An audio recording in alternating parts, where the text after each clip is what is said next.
aliens might use stars for clandestine communications, new hypothesis suggests. Now let's remember that one of our recent articles having to do with star clusters say that they travel in groups together for some odd reason. But this having to do with aliens using for clandestine communications, the author of the hypothesis argued that the universe might actually be, quote, bathed in alien chatter and other forms of distributed quantum information processing, end quote. A quantum physicist from Imperial College London named Terry Rudolph has brought forth a bold new hypothesis about how extraterrestrials, aliens that is, might communicate across space with us being none the wiser. Laying out his hypothesis in a preprint paper, Rudolph postulates that extraterrestrials might render their communication indistinguishable from thermal radiation emitted by stars. As IFL Science elaborates, aliens could, quote, send messages by entangled photons in separate stars, altering the light that is given off by one star by interfering with another, end quote, with the recipients of said messages only having to observe the second star using linear optics to glean the missive contents.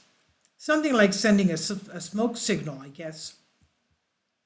Kindly support my Patreon account since YouTube has again demonetized my YouTube channel.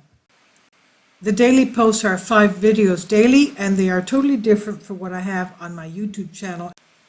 Thank you so much for your support and that you find all my content so interesting. You'll find the Patreon account details in the description box below. Remember, the ancient Indians, even the ancient Greeks, used smoke signals in order to communicate from one hill to the other. Now, the upshot is that when we look to the stars and see only thermal radiation, we typically conclude the universe is empty. This is what the scientist speculated. He said, but perhaps riding in the correlations of that radiation, the universe is actually bathed in alien chatter and other forms of distributed quantum information processing.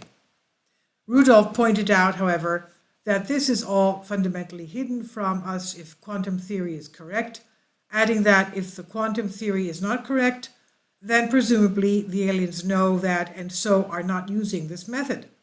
He said, it seems, therefore, that the only way to test this hypothesis is to wait for them to drop by again and let us know which case pertains, he surmised. As we know, that is, of course, the very wry British humor. I really enjoy that humor. Anyway, this is by Andrei Dragallin on Sputnik. Please leave your comments, and thank you for your support.